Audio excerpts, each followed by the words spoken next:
नमस्कार मेरी प्यारी यूट्यूब की लॉयल फैमिली। मैं हूं मिस्टर एक्स और आज के पॉडकास्ट में आपके लिए एक ऐसी स्टोरी लेकर आया हूं जो एकदम रियल घटनाओं पर आधारित है। तो सबसे पहले अपनी स्क्रीन पर आप इस इमेज को देख लीजिए। पूरी कहानी इस परिवार के इर्द गिर्द है और इस फोटो में दिख रही दो लड़कियां आज इस दुनिया में नहीं है। वो क्यों नहीं है, वह आज आपको उस स्टोरी के माध्यम से पता चलने वाला है। साथियों, ये बात सही है कि मैं आपको भूत प्रेत और चुड़ैलों की कहानी सुनाता हूं और कुछ लोग इसे पाखंड, अंधविश्वास कहते हैं और बिना मतलब की बातें बताते हैं। तो साथियों, इस चीज को समझने की जरूरत है कि अंधविश्वास और इन अदृश्य ताकतों में बहुत फर्क होता है। मैं कभी भी इस चीज को सपोर्ट नहीं करता कि आप अंधविश्वास और पाखंड में पड़े। आज के इस जमाने में बहुत ज्यादा अंधविश्वास फैल चुका है। लोग बिना कुछ सोचे समझे थोड़ा बहुत कहीं से सुन लिया या थोड़ा सा कहीं कुछ पढ़ लिया तो उन बातों पर विश्वास करने लग जाते हैं। इसका मतलब मैं ये नहीं कह रहा कि दुनिया में ऐसी चीजें होती नहीं है, बेशक होती है, क्योंकि जिन लोगों के साथ ऐसे हादसे होते हैं वो झूठ तो बोल नहीं रहे। जो उन्होंने अनुभव किया वो वैसा ही हमारे साथ शेयर करते हैं। लेकिन जो एक्चुअल में ऐसी अलौकिक शक्तियां या अदृश्य रूहानी ताकतें हैं, वो समय समय पर लोगों को अपनी प्रेजेंस करवाती रहती है। वो कोई अंधविश्वास नहीं होता। जो भी आपके सामने ऐसी चीजें होंगी वो एग्जैक्ट आपको दिखाई देगी, और जब आपको आंखों से दिखाई देगी तब आपको उस पर अपने आप यकीन हो जाएगा। लेकिन कुछ बातें ऐसी होती हैं जो केवल और केवल अंधविश्वास और पाखंड होता है, और ये केवल लोगों को लूटने के लिए किया जाता है। तो आज की हमारी स्टोरी एक अंधविश्वास पर ही आधारित है। ये स्टोरी सुनने के बाद आपको समझ आ जाएगा कि जो अनपढ़ या गांव का हो सिर्फ वही अंधविश्वासी हो, ये जरूरी नहीं। कोई भी इंसान अंधविश्वासी हो सकता है। एक पढ़ा लिखा मॉडर्न परिवार, और पढ़ा लिखा भी कोई नॉर्मल नहीं बल्कि काफी उच्च प्रोफेशन में वो वर्क करते थे। समाज में काफी ऊंचा ओहदा था। उसके बावजूद वो एक बीमारी की वजह से उस अंधविश्वास में फंसते चले गए, और फिर एक बार वो उन चीजों में घुस गए तो वहां से निकलना उनके लिए नामुमकिन हो गया था, क्योंकि उन्हें कोई बताने वाला ही नहीं था कि वो जो कर रहे हैं वो सही है या गलत। और इस चक्कर में उनका पूरा परिवार तबाह हो गया। तो स्टोरी को स्टार्ट करें उससे पहले याद दिला दूं कि काफी सारे साथी लॉयल फैमिली के लॉयल मेंबर नहीं बने हैं, और जो साथी पहली बार स्टोरी सुन रहे हैं वो चैनल को सब्सक्राइब करके इस फैमिली को मजबूत बनाएं, और अपने सुझाव और अपना नाम मुझे कमेंट बॉक्स में ज़रूर बताएं ताकि स्टोरी के आखिर में आपका नाम लिया जा सके। तो चलिए शुरुआत करते हैं। ये घटना आंध्र प्रदेश के चित्तूर जिले की है। वो एक हंसता खेलता परिवार था। परिवार में पिता वी पुरुषोत्तम नायडू, जो कि वहाँ के एक सरकारी डिग्री कॉलेज में केमिस्ट्री के एसोसिएट प्रोफेसर, जिनकी उम्र घटना के समय 55 साल थी। माँ पद्माजा, जो कि एक कोचिंग इंस्टीट्यूट में एज अ टीचर काम करती थी, जिनकी उम्र घटना के समय 50 साल थी। बड़ी बेटी आलेख्या, जिसने भोपाल से मास्टर्स की पढ़ाई की थी और अब वो सिविल सर्विसेज की तैयारी कर रही थी, जिसकी उम्र घटना के समय 27 साल थी। और छोटी बेटी साईं दिव्या, जो कि AR रहमान इंस्टीट्यूट से संगीत की पढ़ाई कर रही थी, जिसकी उम्र घटना के समय 22 वर्ष थी। स्क्रीन पर तस्वीर में जो परिवार देख रहे हैं ये वही है। यहाँ मैं आपको एक बात और बताना चाहूँगा कि पुरुषोत्तम नायडू जी ने केमिस्ट्री में PhD की थी, वहीं पद्माजा जी गणित में गोल्ड मेडलिस्ट थी। यानी कि कुल मिलाकर ये एक पढ़ा लिखा परिवार था, और इनके पास पैसों की भी कोई कमी नहीं थी। करोड़ों की संपत्ति इनके पास थी, और ये दोनों अपनी दोनों बेटियों से भी काफ़ी खुश थे, और इन्हें इस बात का भी गम नहीं था कि इनका कोई बेटा नहीं है। दोनों बेटियों भी पढ़ाई में काफ़ी अच्छी सी। आलेख्या तो एक अमेरिकन कंपनी में पार्ट टाइम काम भी करती थी। भले ही पुरुषोत्तम नायडू के पास बहुत पैसे थे, लेकिन आलेख्या अपने पैरों पर खड़ा रहना चाहती थी। सब लोग हंसी खुशी रह रहे थे, लेकिन ये खुशी ज़्यादा दिन तक नहीं रह सकी। दरअसल ये सब तब शुरू हुआ जब पद्माजा जी के पिता स्वर्ग सिधार गए। उनको एक मानसिक बीमारी थी और इलाज के दौरान ही उनकी मौत हो गई थी। इस बात का पद्माजा के ऊपर बहुत ज्यादा गहरा प्रभाव पड़ा और अब वो शांत शांत रहने लगी। दुख की इस घड़ी में परिवार ने उन्हें संभाला और फिर वो धीरे धीरे करके वापस सामान्य होने लगी। परिवार की सबसे बड़ी बेटी आलेख्या को धार्मिक किताबें पढ़ने का बहुत शौक था। यहाँ तक कि उसने कुछ तांत्रिक क्रियाओं और काले जादू के ऊपर कुछ कोर्स वगैरह भी किया था। आलेख्या अपने आप को पूरी दुनिया से काफी अलग और ज्ञानी मानती थी। घर के सारे ही लोग भगवान शिव के भक्त थे। वो लोग अपने घर में भी बहुत से धार्मिक अनुष्ठान करवाते ही रहते थे। समय समय पर पूरा परिवार बड़े बड़े मंदिरों में भी जाते रहते थे। पद्माजा के पिता को गुजरे अभी कुछ दिन ही हुए होंगे कि तभी एक रोज वो पुरुषोत्तम नायडू से बोली, पता नहीं तुम्हें मेरी बात का यकीन हो या ना हो, लेकिन मैं कुछ दिनों से मेरे पिता की आवाज सुन रही हूं। वो बहुत धीमे धीमे मुझसे कुछ कहते हैं। पुरुषोत्तम को उनकी बात का यकीन नहीं हुआ। उन्हें लगा कि हो ना हो पद्माजा को वहम हुआ होगा, इसलिए उन्होंने इस बारे में ज्यादा बात नहीं की। वो पद्माजा की बात सुनते जरूर, लेकिन इस पर गौर नहीं करते। लेकिन फिर अगले ही दिन पद्माजा बोली, सुनिए जी, मेरे पिता बोल रहे थे कि बहुत दिन हो गए घर में कोई पाठ किए हुए, तो कोई पाठ करवा लें। पुरुषोत्तम जी इस बात के लिए मान गए, क्योंकि पूजा पाठ के लिए तो ये सारे वैसे भी तैयार रहते थे, और फिर घर में एक पाठ करवाया। अब इसके लिए उन्होंने अपनी दोनों बेटियों को हॉस्टल से बुला लिया। पाठ अच्छे से पूरा हो गया और फिर सबके जाने के बाद पूरा परिवार साथ में बैठकर बातें करने लगा। इसी दौरान आलेख्या बोली, क्या बात है अम्मा अप्पा, अचानक से पाठ करवा लिया? इस पर पद्माजा मुस्कुराते हुए बोली, हाँ, वो तुम्हारे नाना जी ने कहा था ना। इस पर आलेख्या और साईं दिव्या हैरानी से एक दूसरे का मुंह ताकने लगे। फिर आलेख्या दोबारा बोली, माँ, लेकिन नाना जी को तो गुजरे हुए समय हो गया है, क्या उन्होंने आपके सपने में आकर पाठ करने के लिए कहा? पद्माजा जी बोली, नहीं बेटा, उन्होंने मुझे यहीं आकर बताया था, वो मुझे दिखाई देते हैं ना। ये सुनकर पुरुषोत्तम जी बोले, अरे क्यों तुम बच्चों को कुछ भी बोले जा रही हो? ये सुनकर पद्माजा गुस्से में बोली, मैं कोई झूठ नहीं बोल रही, मुझे सच में पिताजी दिखाई देते हैं। तुम्हें मेरी बात नहीं माननी तो मत मानो। इस पर आलेख्या बोली, अप्पा, मुझे नहीं लगता कि अम्मा झूठ बोल रही हैं, ये बिल्कुल सच है। आप हमारी धार्मिक किताबें देख लो, उनमें ये बात क्लियरली लिखी है कि मौत के बाद पुनर्जन्म होता है। शायद इसी वजह से नाना जी अम्मा को दिखाई देते हैं। इस पर साईं दिव्या बोली, क्या कुछ भी बोलती हो दीदी? पुनर्जन्म होने के लिए शरीर तो चाहिए, वो कहाँ है नाना जी के पास? आलेख्या बोली, उनका शरीर था दिव्या, लेकिन हमने ही उनके अंतिम संस्कार में जल्दी कर दी। अगर हम उस दिन थोड़ा रुक जाते तो नाना जी का शरीर नष्ट नहीं होता और वो अपने शरीर में होते। अब बिना शरीर के तो वे ऐसे ही रहेंगे ना। साईं दिव्या बोली, ऐसा है तो वो सिर्फ अम्मा को ही दिखाई क्यों देते हैं? आलेख्या बोली, क्योंकि वो उनकी बेटी है और एक पिता को सबसे प्यारी अपनी बेटी ही होती है, इसलिए। ये सुनकर साईं दिव्या बोली, आपसे तो बहस में जीतना नामुमकिन है। बोलकर दिव्या वहां से उठकर चली गई। वहीं आलेख्या अपनी मां से बोली, अम्मा, मुझे आप पर भरोसा है, शिव जी अपने प्रिय भक्तों के साथ ऐसा कर ही नहीं सकते, इसलिए उन्होंने नाना जी को वापस भेज दिया, और आज हमारे पास जो सब है वो शिव जी बदौलत ही तो है। उन दोनों की बातों ने पुरुषोत्तम जी को भी उनकी बात मानने पर मजबूर कर ही दिया। अब उस घर में 3 लोग थे जो ऐसे अंधविश्वास में मानने लगे थे।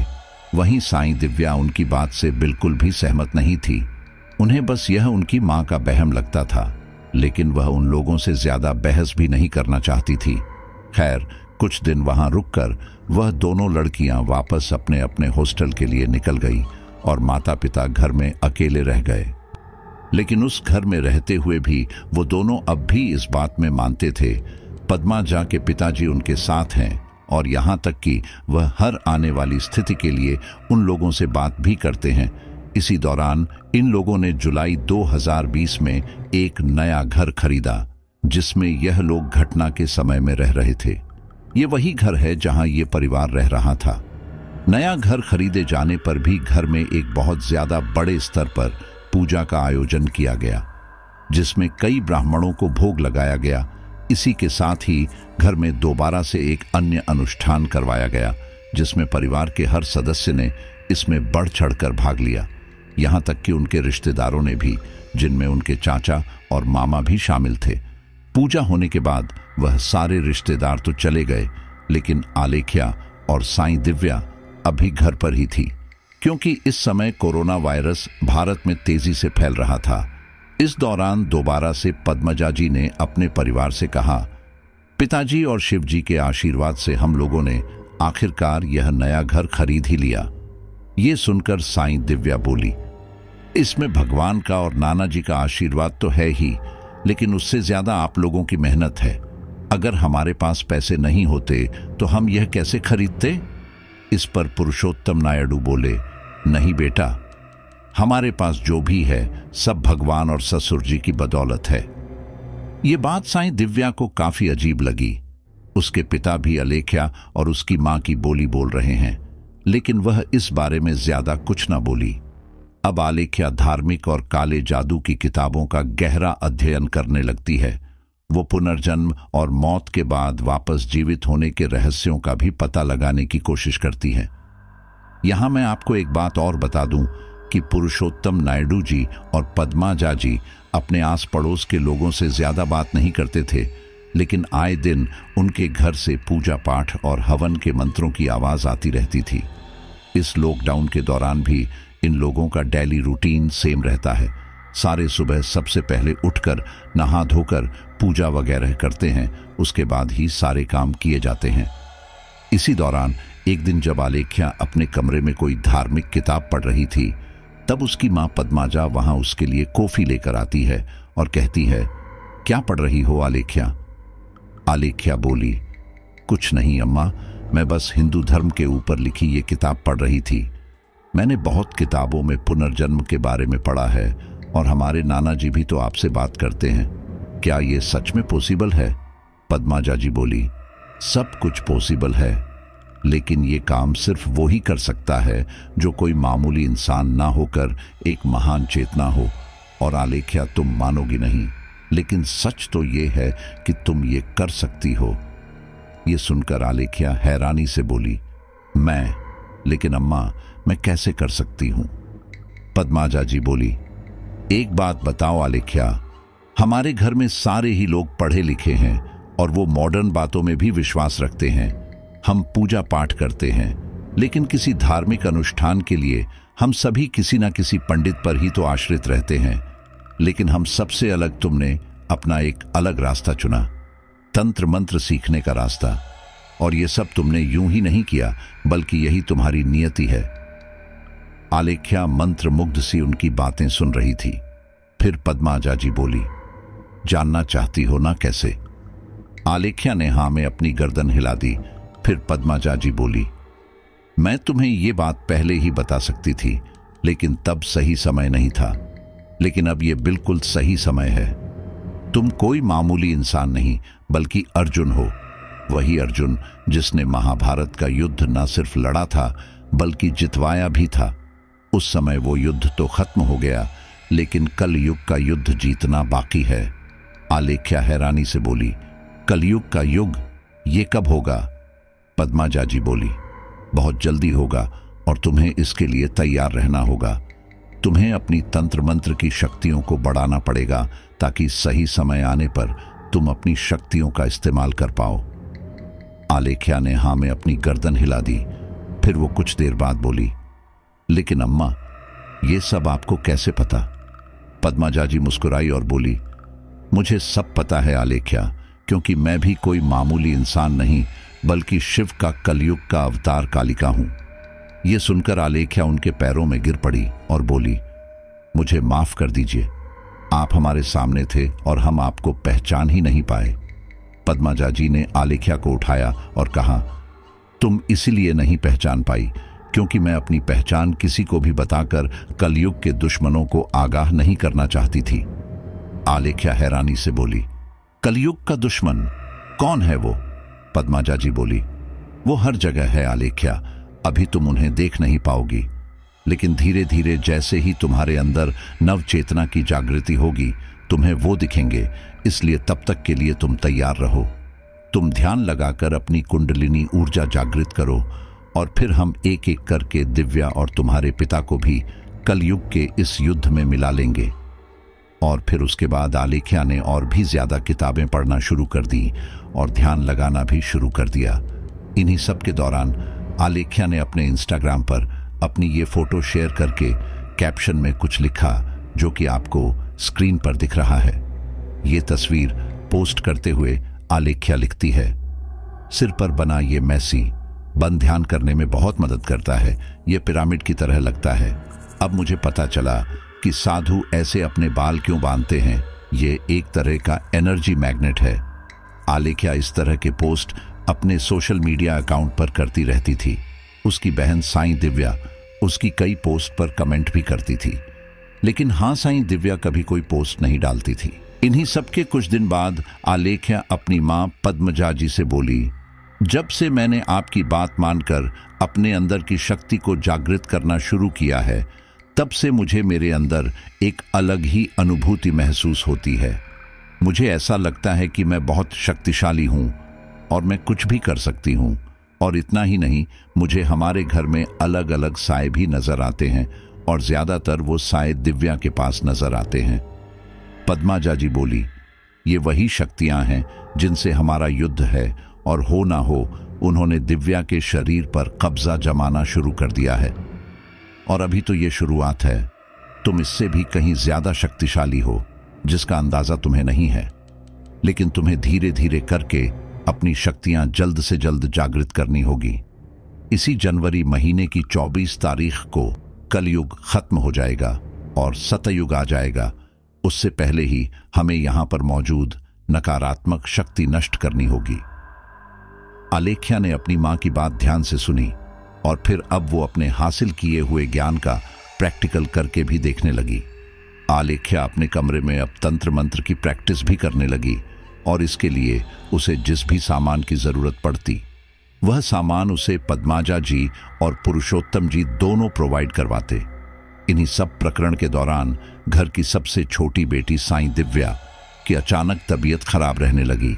मतलब उसे बुखार हो रहा था, ठीक होता, लेकिन ठीक होने के बाद वह दोबारा लग जाता। इस बात से जहां साईं दिव्या परेशान थी, वहीं उसकी मां बोली, उन नकारात्मक शक्तियों ने अपना असर दिखना शुरू कर दिया है। उन लोगों ने दिव्या को उसका शिकार बनाया है।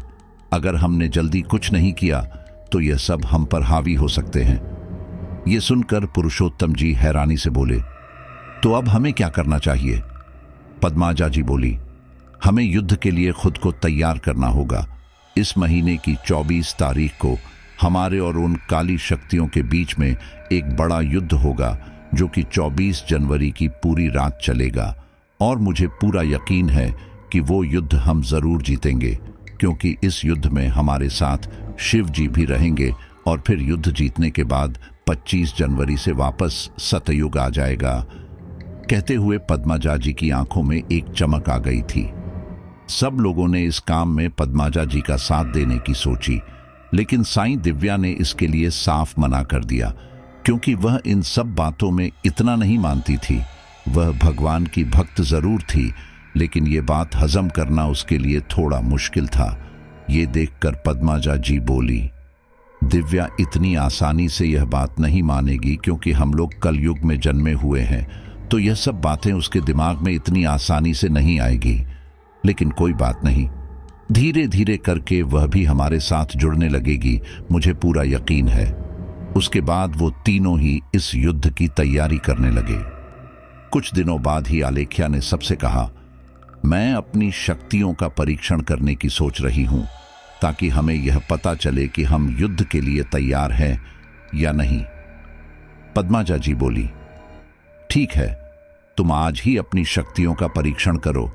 इस दौरान हम भी तुम्हारे साथ रहेंगे, ताकि जिन्हें मेरी बात का भरोसा नहीं है उन्हें भी पता चले कि मैं बिल्कुल सच कह रही थी। पद्माजा जी का इशारा इस समय साईं दिव्या की ओर था। साईं दिव्या भी ये बात समझ रही थी लेकिन वह इसमें कुछ न बोली। दोपहर के समय सभी नौकरों को छुट्टी दे दी गई और अब उस घर में पुरुषोत्तम जी और उनका परिवार था। वो चारों ही दोबारा से नहा धोकर तैयार हुए और फिर अपने घर के पूजा घर में वे चारों जाकर बैठ गए। वहां पर भगवान की बड़ी बड़ी प्रतिमाएं और पूजा का बहुत सारा सामान रखा हुआ था। आलेख्या ने हवन कुंड में अग्नि प्रज्वलित की और फिर अजीबोगरीब मंत्रों का उच्चारण करने लगी। सारे लोग हाथ जोड़कर खड़े थे। वही इस दौरान उनका पालतू कुत्ता भी वहीं पर था, लेकिन वह जाग नहीं रहा था बल्कि सो रहा था, या फिर शायद उसे नींद की दवाई दी गई होगी। खैर, मंत्रोच्चारण का यह सिलसिला काफी देर तक यूं ही चलता रहा। जनवरी का मौसम था और वातावरण में काफी ठंडक थी, लेकिन उस कुंड की अग्नि से आसपास का वातावरण भी हल्का गर्म हो गया था। आलेख्या ने अब मंत्रोच्चारण करते हुए कुंड में फूल, चावल और भी न जाने क्या क्या अर्पित करना शुरू किया। जब सारी सामग्री लगभग आधी खत्म हो गई, तब आलेख्या अपनी जगह से त्रिशूल लेकर उठी। इस दौरान उसके चेहरे पर सपाट भाव थे, वही उसकी मां के भी चेहरे के भाव बिल्कुल शून्य थे। आलेख्या ने एक नजर अपनी मां की ओर देखा, मानो वो उनसे किसी चीज की स्वीकृति मांग रही हो। पद्माजा जी ने स्वीकृति में अपना सिर हिला दिया और फिर अगले ही पल आलेख्या ने वह त्रिशूल अपने पालतू कुत्ते के सीने में घोंप दिया।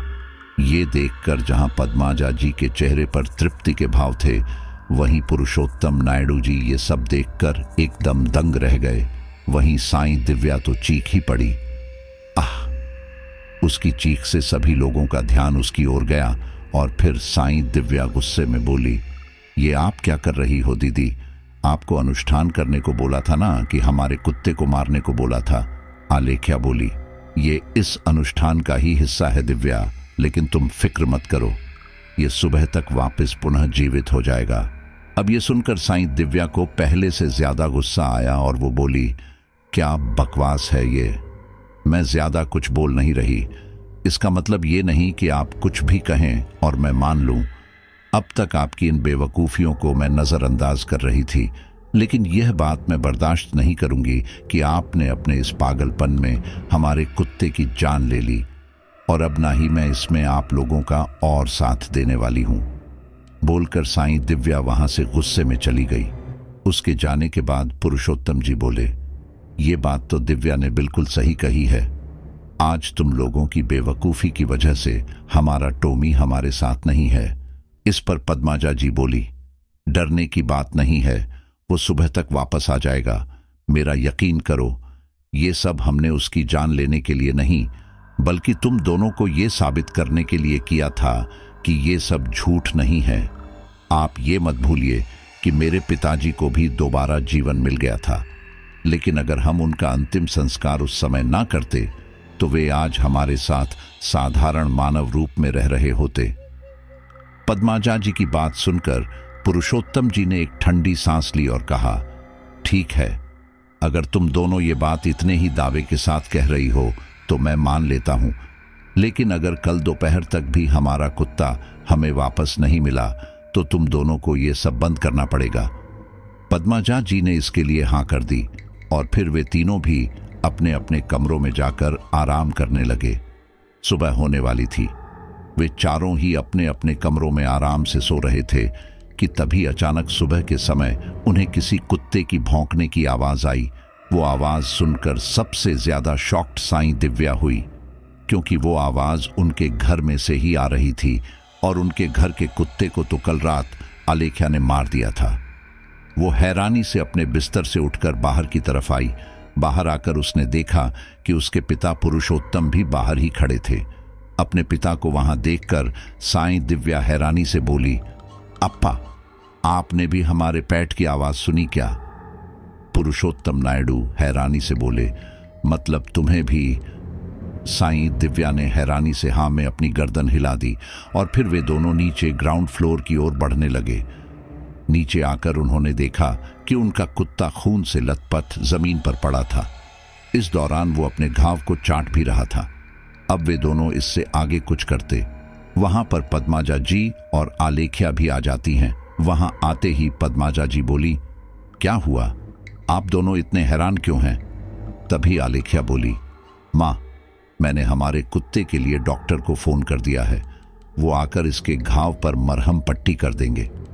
पुरुषोत्तम नायडू और साईं दिव्या अभी भी भौंचक्के थे। अब इससे पहले कि वो दोनों कुछ बोलते, उससे पहले ही पद्माजा जी दोबारा बोली, अब आप लोगों को पता चल ही गया होगा कि हम लोग झूठ नहीं बोल रहे थे। हमारा परिवार कोई मामूली परिवार नहीं है। मैं शिव का कलयुग का अवतार कालिका हूं और आप सभी का जन्म कलयुग में बहुत जरूरी काम के लिए हुआ है। पुरुषोत्तम नायडू और साईं दिव्या उनकी बातों से काफी प्रभावित लग रहे थे। वे दोनों ध्यान से उनकी बातें सुन रहे थे। फिर पद्माजा जी दोबारा बोली, इस महीने की 24 तारीख कलयुग का आखिरी दिन होगा और फिर 25 तारीख से वापस सतयुग आ जाएगा। हम लोग इस युद्ध को लड़ पाएं, इसके लिए मैंने ही पूरी दुनिया में कोरोना वायरस फैलाया था ताकि लॉकडाउन लगे और फिर हम सब साथ में मिलकर युद्ध की तैयारी कर पाएं। और कोरोना के लिए चिंता की कोई बात नहीं है। इसी साल मार्च में ये महामारी हमेशा हमेशा के लिए चली जाएगी। लेकिन मेरी बात का ध्यान रहे कि यह सब इतना आसान नहीं होगा। हमें रोकने के लिए बहुत सी नकारात्मक शक्तियां आगे आएंगी और उन्होंने इसकी शुरुआत कर भी दी है। दिव्या, तुम आजकल काफी बीमार रहने लगी हो। इसका कारण जानना नहीं चाहोगे क्या है? इसका मतलब ये है कि उन नकारात्मक शक्तियों ने तुम्हारे शरीर के ऊपर कब्जा कर लिया, तभी तो तुम ऐसे बीमार रहने लगी हो। वह तुम्हें कमजोर करना चाहते हैं ताकि तुम इस युद्ध में भाग ना ले पाओ। और अगर तुम इस युद्ध में आगे नहीं रहोगी तो हम कमजोर पड़ सकते हैं, क्योंकि तुम और आलेख्या इस युद्ध में हमारे जरूरी सिपाही हो। ये पूरा युद्ध तुम दोनों को लड़ना है। मेरा काम तुम्हें वहां तक भेजने का होगा, लेकिन वह युद्ध लड़ना तुम्हें ही पड़ेगा। अब तुम लोगों को इस दुनिया की रक्षा करनी ही होगी, क्योंकि यही तुम्हारी नियति है और तुम लोग अपनी नियति से भाग नहीं सकते। लेकिन तुम दोनों चिंता मत करना, तुम्हारे साथ इस युद्ध में शिव जी रहेंगे, इसलिए जीत हमारी ही होगी। पद्माजा जी की बात सुनकर वे सारे मान गए और आने वाले युद्ध की तैयारी करने लगे। आलेख्या अपनी तंत्र मंत्र की शक्तियों को और भी ज्यादा विकसित करने लगी। वहीं बाकी दोनों को भी उनकी भूमिकाएं समझा दी गई। इन्हीं सब के दौरान आलेख्या ने अपने इंस्टाग्राम पर ये फोटोज डाली, जहां एक फोटो में लिखा है वर्क इज डन और दूसरे में लिखा था शिवा इज कमिंग। होना ये तस्वीरें इसी तैयारी की ओर इशारा कर रही होगी। और फिर इतनी तैयारी के बाद आखिरकार वो दिन भी आ गया जिसका इस पूरे परिवार को बेसब्री से इंतजार था, और वो था उस युद्ध का। इन सब से कुछ समय पहले आलेख्या ने अपने इंस्टाग्राम ने ये पोस्ट डाली थी, जिसमें लिखा था Islam is dead, Muslim are gone, Mohammed is in halahal और हैशटैग शिवा स्पीक्स। इसके बाद आलेख्या की कोई पोस्ट नहीं आई। वहीं पुरुषोत्तम नायडू जी और पद्माजा जी ने अपने अपने काम से 3-4 दिन की छुट्टी ले ली थी, जिसका रीजन उन्होंने बताया कि उनके घर पर एक विशेष पूजा है जो 2-3 दिन चलेगी। उन दोनों का रिकॉर्ड अपने काम पर काफी अच्छा था। वह लोग बहुत कम ही छुट्टियां लेते थे और काफी अच्छे इंसान थे, इसीलिए उन लोगों की छुट्टी मंजूर कर ली गई। इन्हीं सब के दौरान इस पूरे परिवार ने पूजा का सारा जरूरी सामान लाकर घर पर रख लिया था, क्योंकि अगले 3 दिनों तक ये परिवार घर से निकलने नहीं वाला था। इन्होंने अपने सभी नौकरों को छुट्टी दे दी थी और फिर 3 दिनों तक यह पूरा परिवार घर के अंदर अकेला ही रहा। इस दौरान घर के अंदर किसी बाहरी शख्स का आना जाना नहीं हुआ, यहां तक कि पड़ोसी और रिश्तेदारों का भी नहीं। खैर, पहले दिन यानी 22 जनवरी को इन लोगों ने मिलकर पूरे घर को अच्छे से साफ किया। कहीं पर भी एक भी गंदगी नहीं रहनी चाहिए थी, इसलिए ये पूरा परिवार इस काम में लगा हुआ था। वैसे तो इन्होंने अपने नौकरों से घर की अच्छे से सफाई पहले ही करवा ली थी, लेकिन इन लोगों ने अपनी संतुष्टि के लिए दोबारा घर को और अच्छे से साफ किया। दोपहर तक पूरा घर अच्छे से साफ हो गया। तब यह सारे लोग नहा धोकर पूजा वाले कमरे में आए। इस दौरान इनमें से किसी ने भी कुछ नहीं खाया था। आलेख्या ने कुंड में अग्नि प्रज्वलित की और फिर अजीब से मंत्रों का उच्चारण करने लगी। इस दौरान पूरा परिवार वहीं पर हाथ जोड़े बैठा हुआ था। उस पूरे घर में सिवाय आलेख्या के मंत्रों की आवाज के और कोई भी आवाज सुनाई नहीं दे रही थी। उसकी आवाज वहां भयानक ढंग से गूंज रही थी, जो कि किसी के भी रीढ़ की हड्डी में सिहरन पैदा कर सकती थी। आलेख्या के मंत्रों की आवाज धीमे धीमे ही सही, लेकिन बाहर तक सुनाई दे रही थी, जो कि आसपास के कई लोगों ने सुनी भी थी। लेकिन वे लोग इस बारे में ज्यादा कुछ नहीं बोले, क्योंकि उनके घरों से आए दिन ऐसी आवाज आती रहती थी। आलेख्या ऐसे ही मंत्रोच्चारण करते हुए अग्नि में आहुति डालती रही। ये सब एकदम अच्छे से हो गया। अब बस कल अनुष्ठान करने के बाद तुम दोनों को महादेव के साथ मिलकर उन बुरी शक्तियों से युद्ध करना पड़ेगा। डरना मत, जीत हमारी ही होगी। सब लोगों ने इसके लिए हामी भरी और फिर आलेख्या ने सबको प्रसाद दिया। प्रसाद खाने के बाद उन सब लोगों ने अपना उस दिन का उपवास खोला। खाना खाने के बाद वे सारे रात के समय अपने अपने कमरे में आकर सो जाए। इस दौरान तीनों सदस्य तो आने वाले अनुष्ठान के लिए एक्साइट थे, वही दिव्या अभी भी इन सब के लिए राजी नहीं थी। शायद उसका मन ये मानने को तैयार ही नहीं हो रहा था, लेकिन फिर भी वह अपने परिवार के लिए यह सब कर रही थी, क्योंकि उसकी आंखों के सामने ही उनका कुत्ता मरकर जीवित हो चुका था। खैर, अगले दिन सुबह सुबह यह पूरा परिवार दोबारा उठा और उठकर पूरे घर की अच्छे से साफ सफाई की और फिर उसके बाद नहा धोकर दोबारा दोपहर के समय अनुष्ठान के लिए बैठ गए। कल की तरह आज भी इस तरह से अनुष्ठान किया गया और फिर लगभग 2-3 घंटे तक अनुष्ठान के बाद वे लोग प्रसाद खाकर अपना व्रत खोलने के लिए खाना खाने लगे। इस दौरान दिव्या के मन में काफी सारी शंकाएं थीं, जो कि आज निकल ही गईं। उसने अपनी मां से पूछा, हम जो कर रहे हैं वह सही है ना? कहीं ऐसा ना हो कि हम कोई बहुत बड़ी गलती कर रहे हो और बाद में हमें इसके लिए पूरी जिंदगी पछताना पड़े। पद्मा जाजी बोली, मैं समझ रही हूं तुम कलयुग में जन्मी हुई हो और साधारण मानव परिवेश में पली बड़ी हुई हो।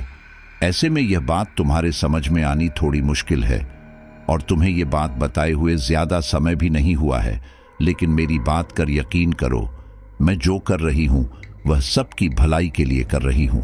मैं वादा करती हूं कि मैं जो कह रही हूं और हम जो कर रहे हैं वो बिल्कुल सही है।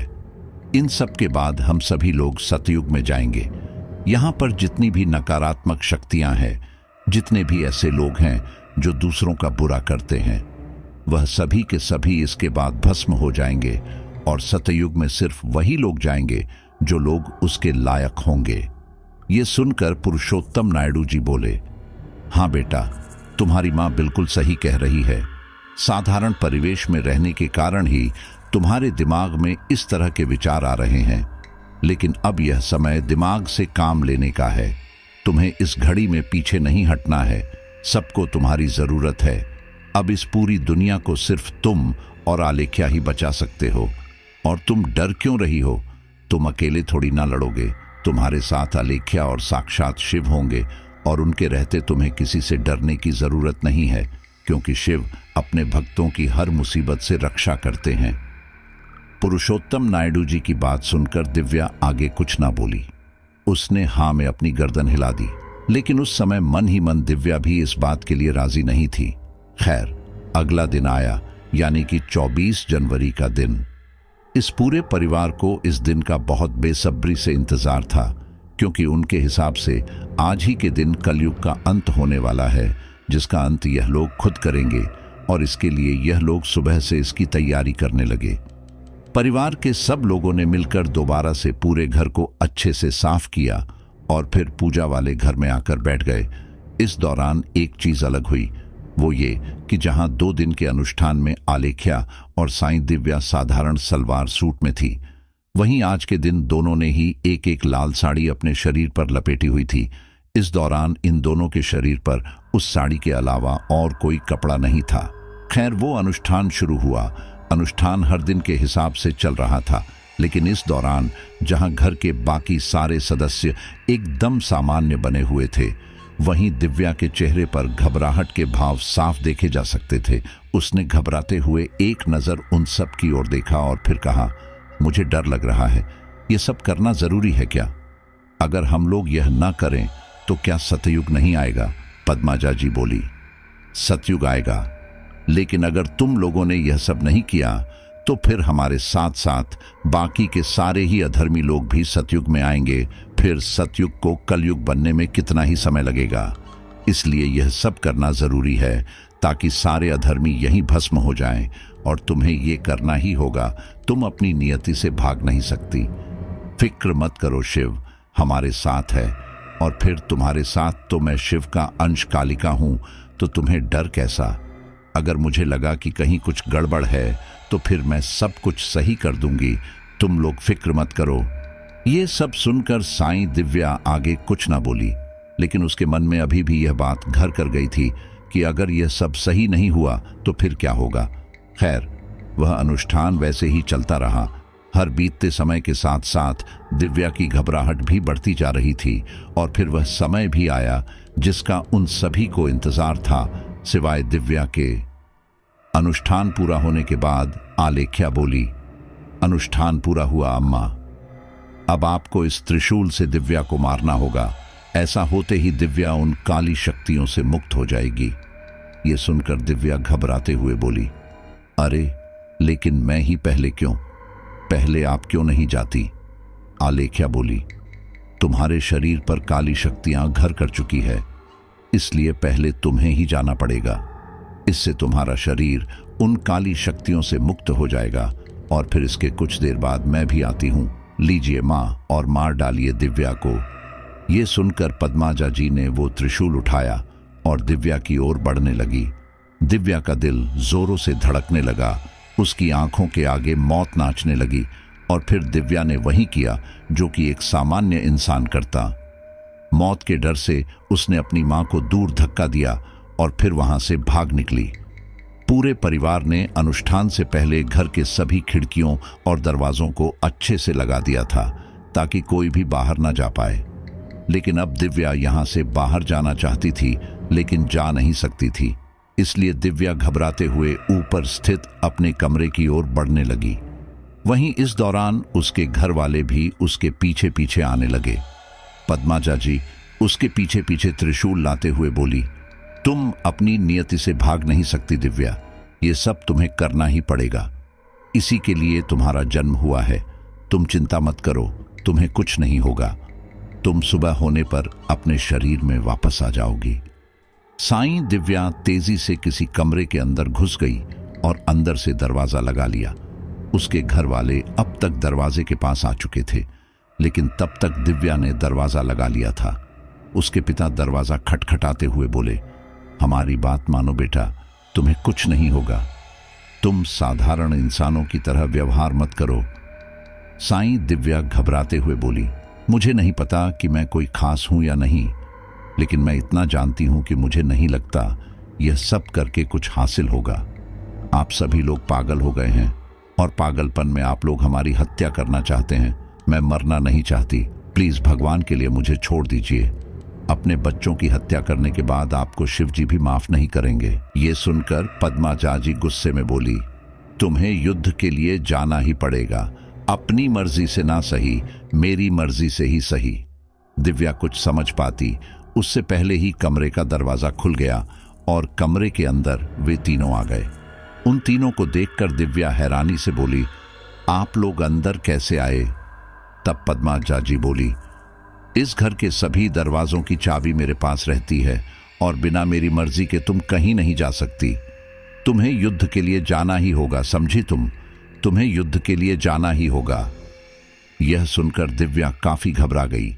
इससे पहले कि वह भागने की कोशिश करती, आलेख्या और पुरुषोत्तम ने उसे पकड़ लिया, और फिर अगले ही पर पद्माजा उसके पास आई, और फिर देखते ही देखते उस त्रिशूल से साईं दिव्या की गर्दन पर वार किया। पहला वार होते ही पुरुषोत्तम जी और आलेख्या ने दिव्या को छोड़ दिया। दिव्या की गर्दन से खून झरझर कर बह रहा था। इससे उसे असहनीय पीड़ा हो रही थी। वो चीखना चाहती थी, लेकिन उसके मुंह से आवाज की जगह सिर्फ खून बाहर आ रहा था। वे सारे लोग ऐसे ही खड़े खड़े दिव्या को तड़पता हुआ देखते रहे। दिव्या कुछ देर ऐसे ही तड़पती रही, और फिर पद्माजा जी ने डंबल से उसके सिर पर वार किया। इससे दिव्या का शरीर कुछ सेकंड तक तड़पकर शांत पड़ गया। ऐसा होते ही पुरुषोत्तम जी दिव्या के पास आए। उन्होंने उसकी सांसें चेक की और फिर सबसे कहा, इसकी सांस तो अभी चल रही है, अब क्या करें? पद्माजा जी बोली, ये किसी भी कीमत पर बचनी नहीं चाहिए। अगर दिव्या ने अपना शरीर नहीं छोड़ा तो काली शक्तियां इसके शरीर से बाहर नहीं निकल पाएंगी। और फिर ये बोलकर पद्माजा जी ने दोबारा से दिव्या के सिर पर उस डंबल से वार किया। लगभग 2-4 वार के बाद पद्माजा जी रुकी और फिर बोली, अब ये जिंदा नहीं बचेगी, अब हमें आगे की तैयारी करनी चाहिए।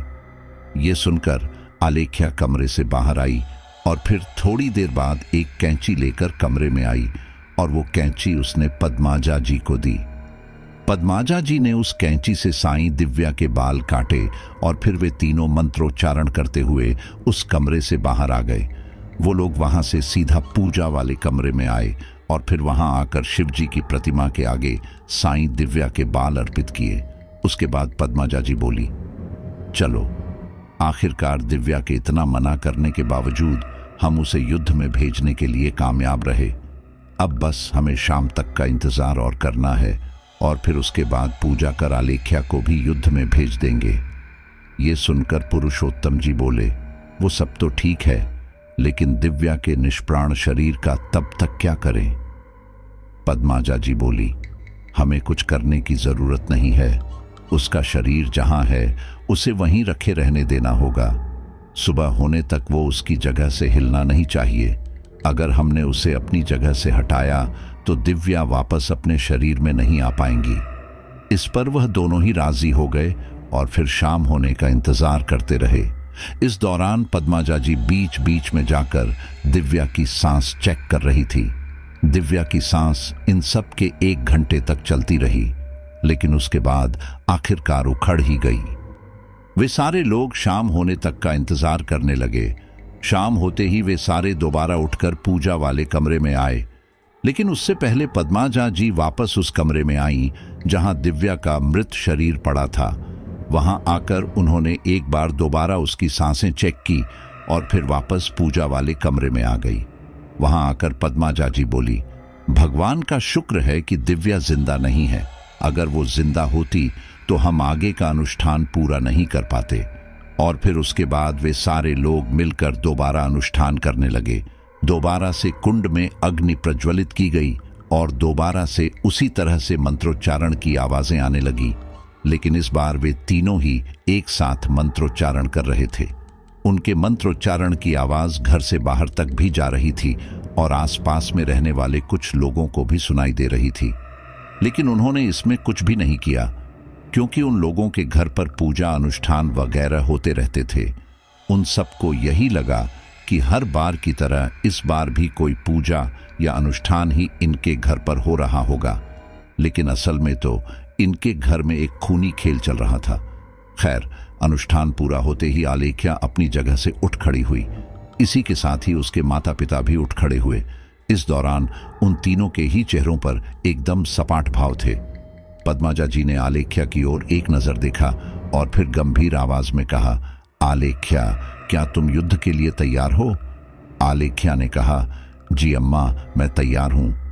यह सुनकर पद्माजा जी ने वही डंबल उठाया जिससे कि साईं दिव्या को भी मारा था और फिर उससे आलेख्या के सिर पर एक जोरदार वार किया। पहला वार होते ही आलेख्या उस पूजा घर में गिर पड़ी और फिर अगले ही पल पद्माजा जी ने उसके सिर पर बेतहाशा वार करना शुरू किया। उन्होंने वो वार तब तक किए जब तक कि आलेख्या के शरीर में हरकत होनी बंद नहीं हो गई थी। ऐसा होते ही पद्माजा जी ने आलेख्या की सांसें चेक की और फिर पूजा के सामान में शामिल एक छोटा सा तांबे का प्याला आलेख्या के मुंह में डाला और फिर उन्होंने दिव्या की ही तरह आलेख्या के भी कुछ बाल काटकर भगवान शिव को अर्पित किए। ऐसा करने के बाद उन्होंने हाथ जोड़े और फिर पुरुषोत्तम जी से कहा, भगवान का लाख लाख शुक्र है कि सारा काम अच्छे से हो गया। अब बस कल सुबह तक सतयुग आ जाएगा और हमारी बेटियां भी वापस आ जाएंगी। फिर से वही युग जिसमें भगवान धरती पर रहते थे आने वाला है। बस कल दोनों के आते ही हम इसको हर्षोल्लास से मनाएंगे। इस पर पुरुषोत्तम जी कुछ ना बोले। उनके दिमाग में एक चीज चलने लगी थी कि कहीं अगर जो उन्होंने किया है वह सच ना हुआ तो। उन्होंने उस समय तो पद्मजा जी से कुछ नहीं कहा। दोनों पति पत्नी अपने कमरे में आकर सो गए, लेकिन इस दौरान पुरुषोत्तम जी की आंखों से नींद कोसों दूर थी। उन्हें रह रहकर इसी चीज की चिंता सता रही थी। वो बार बार अपनी बेटियों के मृत शरीर को देख रहे थे कि अभी तक ये वापस जिंदा हुई या नहीं, लेकिन उनके शरीरों में किसी तरह की कोई हरकत नहीं हो रही थी। इन्हीं सब में सुबह के 5 बज गए, लेकिन अभी तक सब कुछ बिल्कुल वैसा का वैसा ही था। पुरुषोत्तम जी ने इस बारे में पद्माजा जी से बात की। तब वो बोली, चिंता की बात नहीं है, युद्ध लंबा चल गया होगा, जिस वजह से उन्हें थोड़ा समय लग रहा है। मुझे ये सब कुछ सही नहीं लग रहा। इन्हें बहुत समय हो गया गए, अब तक तो इन्हें वापस आ जाना चाहिए था, और तुमने तो कहा था कि यह सब 25 जनवरी की सुबह तक सब सामान्य हो जाएगा, लेकिन अभी तक तो कुछ सामान्य नहीं हुआ। पद्माजा जी बोली, जिन काली शक्तियों से आलेख्या और दिव्या का युद्ध चल रहा है वो बहुत शक्तिशाली हैं, और उन्हें हराना इतना आसान नहीं है। मैं जानती हूं कि हम माता पिता हैं, लेकिन यह समय कमजोर बनने का नहीं है। हिम्मत से काम लो, सब सही होगा। इसके आगे पुरुषोत्तम कुछ ना बोले, लेकिन वह मन ही मन भगवान से सब कुछ ठीक होने की प्रार्थना करने लगे। वह अंदर ही अंदर काफी ज्यादा घबरा चुके थे, और यह बात पद्माजा जी से नहीं बोल सकते थे। इसलिए अपनी घबराहट कम करने के लिए उन्होंने अपने साथी टीचर को फोन किया, जो कि उनका अच्छा दोस्त भी था। शुरुआत में तो फोन पर नॉर्मल बातचीत हुई, जैसे कि कैसे हो, क्या कर रहे हो, वगैरह वगैरह। लेकिन इस दौरान बातचीत करते हुए उन्होंने पुरुषोत्तम जी की आवाज में छुपी घबराहट को भांप लिया था, और उन्होंने पूछा, क्या बात है, सब सही तो है? आप घबराए हुए से लग रहे हो। पुरुषोत्तम जी घबराए हुए थे, और वह इतना सब कांड होने के बाद किसी से अपनी बात शेयर करना चाहते थे। इसीलिए उन्होंने अब तक जो भी उनके घर पर हुआ सब बता दिया। पुरुषोत्तम जी की बात सुनकर उन्हें बहुत ज्यादा हैरानी हुई, क्योंकि उन्हें पता था कि पुरुषोत्तम जी ऐसे मजाक नहीं करते। अब पुरुषोत्तम जी ने तो अपनी बात बताकर अपना दिल हल्का कर लिया था, लेकिन उनके दोस्त को अब पुरुषोत्तम जी के परिवार की चिंता होने लगी थी। इसलिए उन्होंने बिना अधिक समय गंवाए पुलिस को फोन करके इन सब की जानकारी दी। सूचना मिलते ही पुलिस की एक टीम घर पर पहुंची। वहां जाकर जब उन्होंने दरवाजा खटखटाया तो किसी ने भी दरवाजा नहीं खोला। फिर जब पुलिस वालों ने दरवाजा तोड़ने की धमकी दी तो पद्माजा जी दंदनाते हुए बाहर आई और उन्हें वहां से भगाने लगी। तब पुलिस वालों ने साफ कह दिया कि हमें कंप्लेन मिली है कि आपने अपनी दोनों बेटियों को मार दिया है, एक बार हम उन्हें देख लें तो चले जाएंगे। तब पद्माजा जी बोली, वो दोनों सो रही हैं और आपकी वजह से मैं उन्हें नहीं उठाऊंगी। तब पुलिस वालों ने कहा कि ठीक है, फिर हमें अंदर जाने दीजिए, हम खुद ही देख लेंगे। इस पर भी पद्माजा जी ने साफ मना कर दिया। पुलिस वाले जैसे तैसे घर के अंदर आए। वहां आकर उन्होंने देखा कि इस समय दोनों पति पत्नी आराम से अपने घर में थे। दोनों पति पत्नी के चेहरे पर कोई चिंता या शिकन नहीं थी। घर का माहौल बता रहा था कि सब सामान्य था, लेकिन फिर भी उन्हें कंप्लेन मिली थी तो वो एक बार चेक करना चाहते थे। तब पुलिस वालों ने पुरुषोत्तम जी से इस बारे में पूछा कि आपके दोस्त ने हमें ऐसा ऐसा बताया। तब पुरुषोत्तम जी बोले, वो बिल्कुल सही कह रहे हैं। ये सुनकर वे सारे पुलिस वाले बिल्कुल भौचक्के रह गए। फिर पुरुषोत्तम जी ने उन्हें भी सब बताया कि यहाँ क्या क्या हुआ था। तब पुलिस वालों ने उन दोनों के शव दिखाने के लिए कहा। तब पुरुषोत्तम जी ने उन्हें बता दिया कि शव कहाँ पर है, लेकिन इसके साथ ही ये भी निवेदन किया कि फिलहाल के लिए उनके शरीरों के साथ ज्यादा छेड़छाड़ न की जाए। कॉम्पोनेंट प्लेसमेंट, क्योंकि उन दोनों का अभी कुछ ही देर में पुनर्जन्म होगा। ये सब सुनकर पुलिस वाले समझ गए कि हो ना हो ये परिवार पागल ही है, तभी ऐसी बातें कर रहा है।